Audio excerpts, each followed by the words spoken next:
आत्मन आपके भीतर बैठे परमात्मा को नमन करती हूँ। प्रेम एक सर्वोच्च शक्ति का नाम है। प्रेम एक बहुत बड़ी सुंदर घटना है।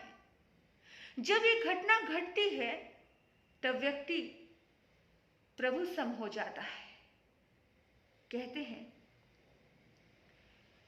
सीप के मुंह में जब सावन का एक कतरा गिर जाता है, सीप के मुंह में जब सावन का एक कतरा गिर जाता है, प्रेम का देखो खेल निराला वो मोती बन जाता है, प्रेम का देखो खेल निराला वो मोती बन जाता है। ऐसा प्रेम लगा भगवन से तू उसमें मिल जाएगा, खुद को रंग ले उसके रंग में वो तुझ में रंग जाएगा। बोलो राम प्रभु, बोलो वीर प्रभु, महावीर प्रभु, बोलो राम प्रभु। प्रेम का देखो खेल निराला वो मोती बन जाता है। सीप के मुंह में जब सावन का एक कतरा गिर जाता है। सोचना, प्रेम कितनी अद्भुत चीज है कि प्रेम आपको क्या से क्या बना देती है। कहते हैं, दिल में गर हो मोहब्बत नहीं रहती बुराई पर नजर, दिल में गर हो मोहब्बत नहीं रहती बुराई पर नजर, प्यार इंसान को भगवान बना देता है, उम्र की राहों को आसान बना देता है, प्यार इंसान को भगवान बना देता है, उम्र की राहों को आसान बना देता है। दिल में गर हो मोहब्बत नहीं रहती बुराई पर नजर, प्यार इंसान को भगवान बना देता है। मेरे बंधुओं, प्यार बहुत ऊंची चीज है। प्रेम परमात्मा है। मुझे किसी ने कहा कि प्रेम का त्योहार चल रहा है, बड़े सुंदर सुंदर दिन आ रहे हैं, कोई चॉकलेट डे है, कोई प्रॉमिस डे है, कोई टेडी बेयर डे है, कोई किस डे है, कोई हग डे है, यानी कितने सारे दिन हैं। और इस प्रेम के त्योहार पे आपने कुछ नहीं बोला। वैलेंटाइन डे है, एक पाश्चात्य संस्कृति में इसको बड़ा महत्व दिया गया। इस दिन को, वैलेंटाइन डे को, कुछ एक घटना, किसी संत का नाम, वहां के किसी संत का नाम वैलेंटाइन डे, वैलेंटाइन था इसलिए उसके नाम से ये दिन रखा गया और चला दिया गया। इस दिन का, इस समय का लोगों ने, युवाओं ने बहुत सारा परिवेश आज बदल दिया है। बहुत कुछ बदला है, बहुत सी चीजें बदली हैं। प्रेम का मतलब होता था समर्पण, प्रेम का मतलब होता है कुर्बानी, प्रेम का मतलब होता है भगवान। यानी कि एक चीज हमें समझनी है, एक बहुत गहरी चीज समझनी है हमें, कि प्रेम कोई क्रिया कांड, कर्म कांड नहीं है जो एक नियम से एक दिन ही हो, एक मुहूर्त पे हो, एक समय पर हो, उसी दिन यानी 14 फरवरी को ही उस दिन प्रपोज किया जाए या वैलेंटाइन डे बनाया जाए। ऐसा कोई, प्रेम में कोई बंधन नहीं होता, प्रेम कोई बंधी बंधाई चीज नहीं होती, लेकिन हम कर रहे हैं वो। ये पाश्चात्य संस्कृति में यही है, कभी मदर्स डे मनाया जाता है, कभी फादर्स डे मनाया जाता है, कभी सिस्टर डे, कभी ब्रदर्स डे। यानी ये सब क्यों है? क्योंकि इससे हमें समझ आता है कि प्रेम की प्राकृतिक व्यवस्था वहां नहीं है, सहज व्यवस्था वहां नहीं है। यानी कि कहीं ना कहीं, यानी कि एक दिन, एक समय को उनको चुनना पड़ा, क्योंकि उनके पास प्रेम के लिए समय नहीं। और प्रेम तो बड़ी सहज चीज है, प्रेम के लिए कोई समय, कोई दिन निर्धारित नहीं किया जाता। प्रेम तो किसी भी पल, किसी भी क्षण घटित हो सकता है। प्रेम तो बहती धारा है, जैसे नदी में से कोई भी पानी उठा सकता है, पी सकता है, अपनी प्यास बुझा सकता है। प्रेम तो ऐसा है। जहां प्रेम की सीमा हो जाए, वो प्रेम कहाँ रहता है? प्रेम तो सीमातीत है, प्रेम असीमित है। जो बंधनों में बांध दे वो प्रेम ही कैसा? कि इसी दिन पर्टिकुलर यहाँ पर आपने देखा होगा, भारत देश की बात करूं तो मैं, भारत देश में कोई चॉकलेट डे नहीं मनाया जाता है। वो बात अलग है कि ये पाश्चात्य संस्कृति को आजकल युवा फॉलो कर रहे हैं, उन्हीं के रंग में इंसान रंग जाता है तो अपनी संस्कृति को भूल जाता है। ये भारतीय संस्कृति तो इतनी उच्च कोटि प्रेम की बात करती है, गजब की बात है कि प्रेम में कोई मिठाई देना या कोई चॉकलेट देना ही जरूरी नहीं होता है। प्रेम में तो अगर मीरा को ये कह करके दिया जाए कि ये जहर का प्याला किसका है, किसका प्रसाद, ये तेरे जिससे तू प्यार करती है उसका प्रसाद है, वो उसे अमृत समझ के पी लेती है। और देखो आप, प्रेम मीरा ने मोहन से डाला, उसको पीना पड़ा विष का प्याला। प्रेम मीरा ने मोहन से डाला, उसको पीना पड़ा विष का प्याला। जब तलक ममता है जिंदगी से, जब तलक ममता है जिंदगी से, उसकी रहमत बरसती नहीं है। देखिए मेरे प्रभु, विचार करना, सोचना कि जिस वक्त समर्पित हो जाता है मन, उस वक्त उसकी रहमत बरसती है, उसी वक्त उसका प्रेम बरसता है। हम समर्पित होना जाने, अपने आप प्रेम के फूल खिलेंगे। लेकिन हम समर्पित होना नहीं जानते, ना ही अपने रिश्तों में, ना ही परमात्मा की भक्ति में, मतलब किसी भी चीज में जब हमारा समर्पण ही नहीं है तो कहाँ वो फूल खिलेंगे। आप चाहते हो कि प्रेम की फूल खिले, तो मैं सच कहूं, विष में भी अमृत की फीलिंग आ सकती है अगर प्रेम से स्वीकार किया जाए तो। ये भारत देश इतनी सुंदर विचारों को लेकर के चल रहा है। आप सोचना, विचार करना, प्रेम कितनी उच्च कोटि की चीज है। अगर कोई खट्टे बेर भी श्री राम को झूठे करके खिला दिए जाए और ये सोच करके कि कहीं मेरे श्री राम के मुंह में कोई खट्टा बेर ना आए, लेकिन उसका मिठास मीठा ही बेर जाए और ये दिमाग में नहीं रहे कि ये झूठा है, तो भी भगवान श्री राम शबरी के वो बेर खा लेते हैं।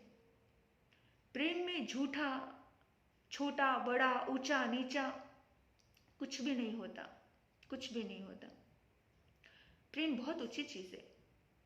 अमीर गरीब कोई नहीं देखता। वो राजकुमार, अयोध्या का राजकुमार, वो शबरी के द्वार पर जाता है और उसके झूठे बेर खाता है और बड़े प्यार से, मोहब्बत से भर कर के खाते हैं। विचार करना, दुनिया जिसे भगवान कहती है, वो जो भगवान है, वो परमात्मा भी झूठे बेर खा लेते हैं। क्यों? प्रेम के वशीभूत होकर के। प्रेम इतनी ऊंची चीज है। जब भगवान प्रेम के वशीभूत हो सकते हैं, जब भगवान एक भक्त के वशीभूत हो सकते हैं, तो क्या इंसान प्रेम से किसी के वशीभूत नहीं हो सकता? 100% हो सकता है। प्रेम में ताकत है। प्रेम के द्वारा तुम दूसरे को जीत सकते हो। तलवार के दम पर तुम दूसरे को जीत नहीं सकते। डराकर धमकाकर तुम दूसरे को जीत नहीं सकते। तुम किसी के दिल में अगर राज करना चाहते हो तो आपको प्रेमी होना पड़ेगा, आपको प्रेममय होना पड़ेगा, आपको समर्पित होना पड़ेगा, आपको उसकी सुख और दुख में सहयोगी होना पड़ेगा। सहयोग देने से ही तो आप सहयोगी कहलाएंगे। मेरे बंधुओं, इस भारत देश में प्रेम की इतनी ऊंची पराकाष्ठा है। आप देखिए, आपने हनुमान श्री राम की भक्त को देखा होगा कि हनुमान अपना सीना चीर करके दिखाते हैं कि मेरे दिल में राम और सीता है। आपको पता है, जिसने अपने दिल में भगवान श्री राम को बसा लिया, जो परमात्मा के प्रेम में इतना डूब गया और जन जन के श्रद्धा का केंद्र हो गया। इस भारत देश में भक्त की महिमा इतनी ऊंची कह दी, प्रेम करने वाले की महिमा इतनी ऊंची दे दी, इतनी ऊंची दे दी कि राम से ज्यादा हनुमान के मंदिर हो गए। ये होती है प्रेम की उच्चता। मेरे बंधुओं, प्रेम भरत का भी था, गजब का प्रेम था। ऐसा प्रेम कि जहां पर इंसान अपना हक देना चाहता हो कि मेरा हक भी तू ले ले, जो तेरा है वो तो तेरा है ही है, लेकिन जो मेरा है वो भी तू ले ले। ऐसा वो प्रेम भाई भाइयों के बीच में जब ऐसा प्रेम घटित होता है तो वहां रामायण घटित होती है। और जिस वक्त भरत ने कहा कि मुझे नहीं चाहिए कुछ भी, और वो प्रेम ही तो था कि जो श्री राम के खड़ाऊ सिर पर रख करके राज सिंहासन पे रख दिए गए। भरत अपने भाई के हक पर कोई अधिकार नहीं जमाते हैं। विचार करना मेरे बंधुओं, प्रेम द्रौपदी का भी था। जब द्रौपदी समर्पित हो जाती है, जब वो पल्लू भी छूट जाता है, तब अपने आप श्री कृष्ण उसके लिए समर्पित होकर के उसकी चीर बढ़ा देते हैं।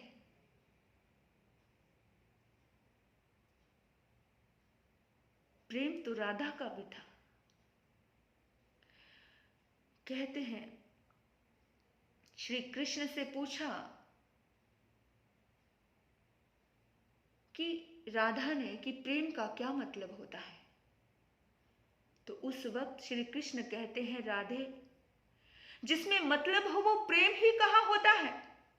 प्रेम हमेशा निस्वार्थ होता है, प्रेम अकारण होता है। कोई आपसे पूछे कि तुम्हें प्यार क्यों हुआ, आजकल का प्यार ऐसा है, कोई पूछे कि तुम्हें प्यार क्यों हुआ, कोई कहेगा कि मुझे प्यार, उसकी आंखें सुंदर है इसलिए मुझे प्यार हुआ, उसके होठ सुंदर है मुझे इसलिए प्यार हुआ, वो ऐसा हंसती है इसलिए मुझे प्यार हुआ, उसके बाल लंबे हैं इसलिए मुझे प्यार हुआ, वो ऐसी ऐसी उसकी फिगर है इसलिए मुझे प्यार हुआ। यानी कि अगर व्यक्ति शरीर को देख करके किसी से प्यार करता है तो प्यार नहीं, वो आसक्ति है।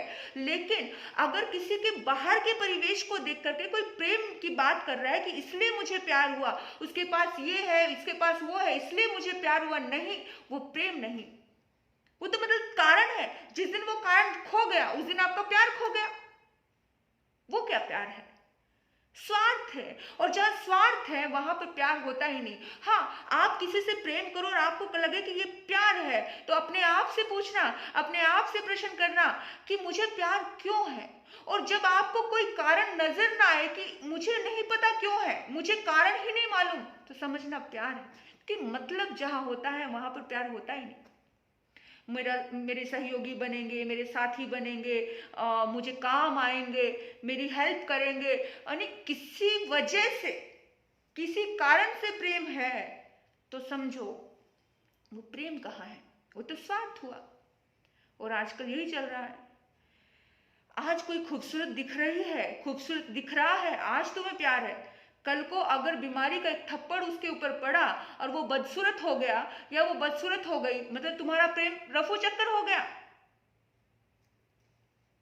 सोचना, विचार करना कि आज हर कदम पे आई लव यू बोला जा रहा है, हर कदम पे तारीफें की जा रही हैं, आंख सुंदर, नाक सुंदर, मुंह सुंदर, चाल सुंदर, है ना।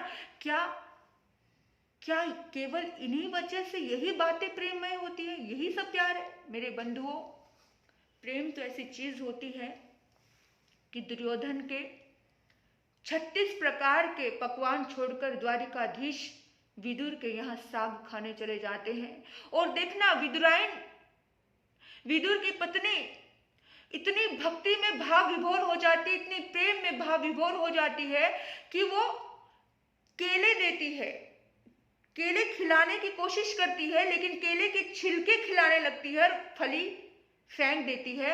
और कृष्ण जी भी उस प्रेम से दी हुई चीज को, यानी उस छिलकों को बड़े मोहब्बत से खा रहे होते हैं। और जैसे ही विदुर देखते हैं, विदुर कहते हैं, अरे मूर्ख, तू क्या कर रही है?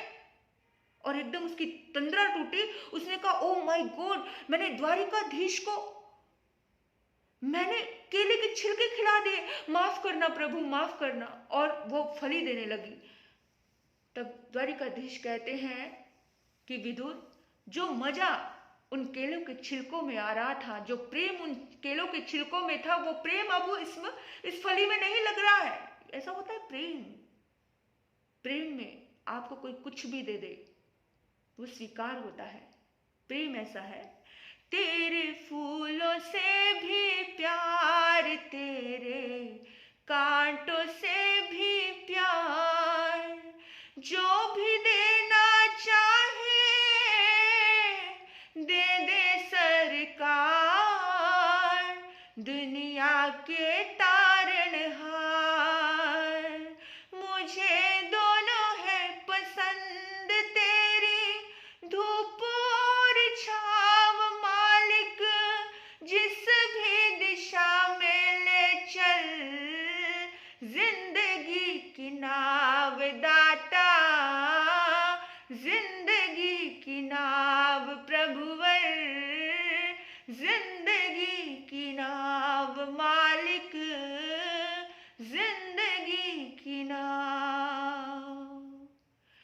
इतना समर्पित होता है प्रेमी। और प्रेमी व्यक्ति खो जाता है, उसे कुछ भान नहीं रहता। मीरा खो गई थी परमात्मा की भक्ति में, उसे कोई भान नहीं रहा। लोगों ने उसे पागल कहा, लोगों ने मूर्ख कहा, लोगों ने कहा कि इसने अपनी इज्जत बेच दी है, ये इतने उच्च घराने की हो गई, गली गली द्वार द्वार नाचती फिरती है। लेकिन मीरा को कोई असर नहीं हुआ। प्रेमी को दुनिया की फिक्र नहीं होती। एक बार की बात है, राजा बादशाह सलामत नमाज अदा कर रहे थे। इतने में एक प्रेमिका दौड़ती हुई जा रही थी अपने प्रेमी से मिलने के लिए, और उसका पैर उसके कपड़े पर पड़ गया। और एकदम से बादशाह को क्रोध आ गया। बादशाह ने कहा, अरे तुम्हें दिखता नहीं है, मैं नमाज अदा कर रहा हूं, मैं परमात्मा की इबादत कर रहा हूं, और तुमने मेरी परमात्मा की इबादत में खलल डाला। वो प्रेमिका कहती है, माफ कीजिएगा बादशाह सलामत, मेरा प्रेमी आया है और मेरा प्रेमी से मेरा मिलना बहुत जरूरी है। मुझे ख्याल ही नहीं रहा कि कोई राजा भी है, कोई बादशाह भी है, कोई मुझे दंड दे सकता है, कोई मुझे मृत्यु दंड तक दे सकता है। अब मेरी इस गलती की वजह से मैं बेभान हो गई। मुझे तो सिर्फ एक ही चीज याद थी कि बस मुझे अपने प्रेमी से मिलना है। बादशाह सलामत, आप भी तो परमात्मा के प्रेमी हैं। अगर आप परमात्मा की इबादत कर रहे थे, अगर आप अपनी आत्मा की मुलाकात उस परमात्मा से कर रहे थे, तो फिर आपको तो ख्याल ही नहीं होना चाहिए, आपको तो भान ही नहीं होना चाहिए। इसका मतलब आप इबादत नहीं कर रहे थे, आपका तो ध्यान मेरी तरफ था। जब मेरा ध्यान आपकी तरफ नहीं रहा, जब मेरा सारा का सारा फोकस अपने प्रेमी की तरफ था, तो आपका सारा फोकस अपने उस प्रियतम, उस परमात्मा की तरफ क्यों नहीं था? विचार करना मेरे बंधुओं, जब आप किसी को 100% देते हो, तब आपको 100% मिलता है। और अगर आप आधा अधूरा देते हो, तो आपको भी आधा अधूरा ही मिलता है। तो विचार करना, प्रेम बहुत ऊंची चीज है, बहुत ऊंची चीज। ऐसे ऐसे इतिहास भरे पड़े हैं कि प्रेम की व्याख्या करूं तो पूरा का पूरा दिन निकल जाए, लेकिन प्रेम की व्याख्या नहीं हो पाए। प्रेम बहुत ऊंची चीज है। प्रेम का मतलब है ईश्वर, प्रेम का मतलब है परमात्मा। प्रेम का मतलब है अकारण होना, कोई भी स्वार्थ नहीं होना। यानी प्रेम बहुत ऊंची चीज है। और प्रेम के लिए कोई समय निर्धारित नहीं किया जाता, वो किसी भी क्षण घटित हो सकता है, किसी भी पल घटित हो सकता है। प्रेम किया था महावीर ने चंदनवाला से, जिसने 13 अविग्रह की। और आप सोचना जरा कि किस तरह से पहले ही मालूम था, पहले ही पता था कि कैसे बिकी थी बेचारी वो चंदना कुमारी, मुंडे बाल सारे वो बेड़ी थी धारी, वो भूखी थी लेकिन तुम्हें वो ना भूली, किए तेरे दर्शन हंसी और फूली, फिर भी वही आंसुओं की धारा। वो कहते हैं तेरे इश्क ने सिखाई मुझको 3 ये बातें, कभी हंसना कभी रोना कभी मदहोश हो जाना। तेरे इश्क ने सिखाई मुझको 3 ये बातें, कभी हंसना कभी रोना कभी मदहोश हो जाना। और ये प्रेम की उच्च स्थिति है। इंसान कभी हंसता है, भक्त कभी हंसता है, कभी मुस्कुराता है, कभी रोता है। वो जो रोना है ना, वो जो भाव है, जो भक्ति है, वो भी कमाल की होती है, वो भी कमाल की होती है। तो कभी ईश्वर की भक्ति में रोने का भाव भी बड़ा ऊंचा होता है, उसकी भक्ति में हंसने का भाव भी ऊंचा होता है, उसकी भक्ति में नृत्य करने का भाव भी ऊंचा होता है। ईश्वरीय प्रेम ही शाश्वत प्रेम है, ईश्वरीय प्रेम ही शाश्वत प्रेम है मेरे बंधुओं। लेकिन शुरुआत इंसान से ही होती है। जब आप किसी इंसान को समझते हैं तभी आप एक ईश्वर के प्रेम को समझ सकते हैं। जब आप एक इंसान से प्यार कर सकते हो तभी आप एक ईश्वर से प्यार कर सकते हो। भगवान कहते हैं कि मेरे बनाए हुए इंसान से अगर तूने प्यार किया तो एक ना एक दिन तुझे मेरे से भी प्यार हो जाएगा। तो आप विचार करना कि क्या आपको इंसानों से प्रेम है, क्या आपको मानवता से प्रेम है, या केवल आप स्वार्थी हैं। अपने आप से बात करना, और निर्णय आपका है, अधिकार आपका है, जैसी आपकी आत्मा को सुख मिले, शांति मिले। लेकिन बस सर्वोच्च शक्ति से प्रेम की राह पर बढ़ना है तो प्राणी मात्र से प्रेम करना पड़ेगा। जर्रे जर्रे में प्रेम के दर्शन करने पड़ेंगे। जैसे नामदेव को एक कुत्ते में भी किसके दर्शन हो गए थे? भगवान के दर्शन हो गए थे। ये प्रेम की पराकाष्ठता है, बहुत ऊंची, सर्वोच्च ऊंचा प्रेम जब होता है ना, तब एक भक्त कब भगवान बन जाता है पता ही नहीं चलता। दुनिया में युगों युगों तक याद किया जाता है। आप सभी के भीतर में प्रेम प्रकट हो, मेरे भीतर में, आपके भीतर में, सृष्टि के हर प्राणी के भीतर में प्रेम प्रकट हो। यही दुआ करती हूँ, यही मंगल कामना करती हूँ कि हम प्रेम के शिखर को छुएं और हम बहुत आध्यात्मिक लेवल पर जाएं। आप सभी ने बड़े प्रेम से मुझे सुना। आपके भीतर बैठे प्रभु को, परमात्मा को नमन करती हूँ। ओम शांति, ओम शांति, ओम शांति।